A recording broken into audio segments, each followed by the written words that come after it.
सभी साथियों को सादर नमस्कार। आज कुछ प्रश्न है एक राजपूत के, एक आम राजपूत के सभी से कि पिछले 70 सालों से आपने सामंत, जागीरदार, ठाकुर, राजपूत को गुंडा, विलेन, अमरीशपुरी बनाने में कोई कसर नहीं छोड़ी। हकीकत क्या है सभी को पता है। फिर भी चलो आपको खुश करने के लिए मैं मान ही लेते हैं कि ठाकुर, सामंत, जागीरदार, राजपूत बुरे थे। तो उन बुरे सामंतों का आप सभी अच्छे और देवता लोगों से कुछ प्रश्न हैं, उन प्रश्नों के आप जवाब दे दीजिए कि कितना दोगलापन लेकर जीते हो तुम लोग, कितने झूठे और ढोंगी हो तुम। जिस जातीय व्यवस्था के खिलाफ आग उगलना, घृणा फैलाना ही जिनके जीने का उद्देश्य हो, उस जातीय व्यवस्था के सभी रस्मों रिवाज, सभी नियम कायदे, उनकी संस्कृतियां, परंपरा, बोली, पहनावा, शौक, गढ़, हवेलियां, कंगूरे आदि इत्यादि ये अपनाने को क्यों लाला ही तो आप लोग। कैसी विडंबना है कि आज सभी को राजपूत जैसा बनना है, पर राजपूत थे बुरे। अरे भाई, जब राजपूत इतने ही बुरे थे तो तुम क्यों जैसा होना चाहते हो। सभी जातियों में क्षत्रिय महापुरुषों को चुराने की होड़ लगी है, सभी उन्हें अपना पूर्वज बताने पर तुले हैं।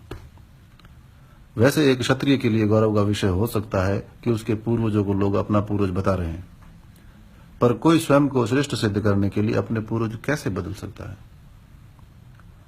एक एक कर उदाहरण से समझते हैं कि कैसे ये दोगले लोग राजपूतों जैसा बनने का निष्फल प्रयास करते हैं और राजपूतों को गाली भी देते हैं।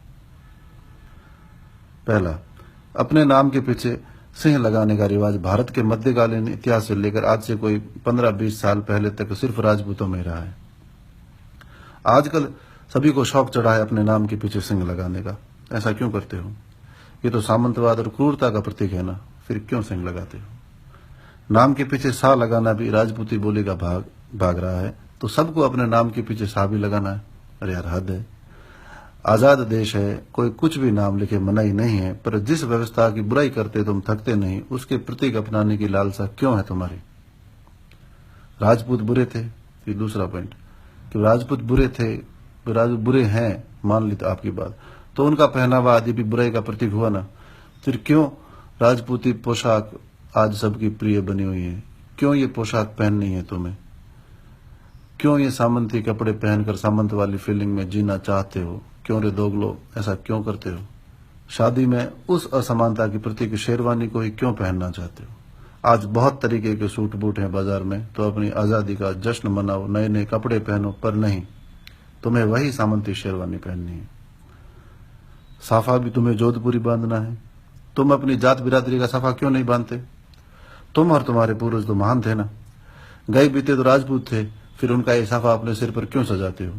तुम्हें ब्रिचेज पहननी है, जोधपुरी सूट पहनना है, साफे में शाही सिरपेच लगाना है, जैसी बना लोग पहनते हैं वैसी जूती पहननी है।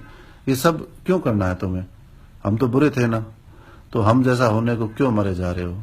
और एक बात कहूं, तुम लाख कोशिशों के बाद भी आज तक हमारी नकल भी ढंग से न कर पाए हो। शादी में दूल्हे को घोड़ी पर बैठाना चाहते हो, भले बैठाओ, मैं तो कहता हूं घोड़ी से भी ऊंचा ऊंट होता है, उस पर बिठाओ, उससे तुम और ऊंचे हो जाओगे। आखिर ये घोड़ी से इतना मोह क्यों है? राजपूतों की बुराई की प्रतीक उस घोड़ी पर चढ़कर ही क्यों शादी करनी है तुम्हें?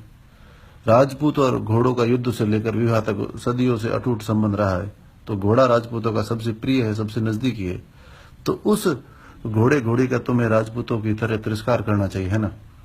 पर इसके उलट तुम अपने सबसे खास अवसर पर सामंती घोड़ी पर चढ़ना चाहते हो। ऐसा क्यों? और तो राजपूतों को अपनी जान से प्यारी तलवार भी आजकल तुम अपनी शादी में ले जाना चाहते हो, ले जाने लगे हो, भले ही तुम उसे ठीक से पकड़ना भी न जानते हो। तुम्हारे नजरिए से तो इस तलवार ने तुम तथाकथित गरीबों का खून ही पिया है, फिर इस खूनी तलवार को क्यों अपने मांगलिक अवसर पर ले जाना चाहते हो? टोपी जैसा रेडीमेड साफा, लटकती शेरवानी, उल्टी पकड़ी हुई तलवार में तुम खुद को राजपूत फील करना चाहते हो। तुम सोचते भी हो कि हम राजपूत भी इंद्र जैसे लग रहे हैं, पर हकीकत में तुम जोकर लग रहे होते हो। आखिर कोई किसी की नकल करके कैसे सुंदर लग सकता है, और नकल भी उसकी जिससे तुम्हें सबसे ज्यादा नफरत है।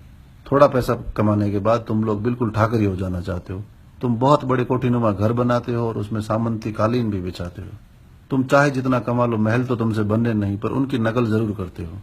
वैसे ही शाही दरवाजे लगाते हो, घर के ऊपर कंगूरे लगवाते हो, घर में भले ही 4 जने हो, पर बीघा भर में बड़ा सा मकान बनाते हो। क्यों भाई, तुम ये शाही शौक क्यों करते हो? तुम्हें तो विलासिता से नफरत है ना, तुम्हें तो महल हवेलियों से चिढ़ है ना, और तुम समानता का नारा लगाने वाले झूठे दोगले लोग नौकर भी रखते हो। नौकर क्यों रखते हो? खुद सब क्यों नहीं करते हो? हैं? पीड़ा समझ में आ रही है हमारी? नौकर चाकर रखना तो सामंतों का काम था, क्रूर सामंतों का। फिर तुम क्यों किसी गरीब पर अत्याचार करते हो? तुम उसे अपने घर का आधा हिस्सा दे क्यों नहीं देते रहने के लिए? तुम्हारे दिल में तो मानवता के लिए बड़ा दर्द है, तो दे दो अपनी सारी दौलत उस नौकर को। नहीं, ये तुमसे नहीं होगा। तुम सिर्फ और सिर्फ गाल बजा सकते हो, गाली दे सकते हो। तुम तो प्राणी मात्र पर दया करने वाले महान लोग हो, फिर तुम सामंती सोच और शौक का रूप कुत्ता क्यों पालते हो?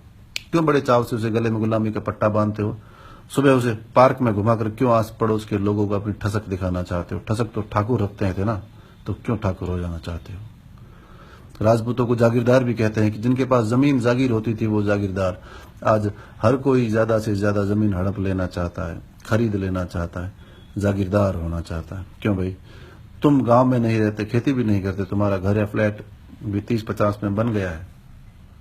अब क्या करोगे और जमीन का? तुम तो निर्मोही निर्लोभी हो ना। वो तो राजपूत दुष्ट अत्याचारी लालची थे जी, तुम तो धर्मात्मा हो, है ना। और नए नए अधिकार और पैसे वालों, तुमने ये धन दौलत जमीन छल कपट चापलूसी गद्दारी से कमाई होगी।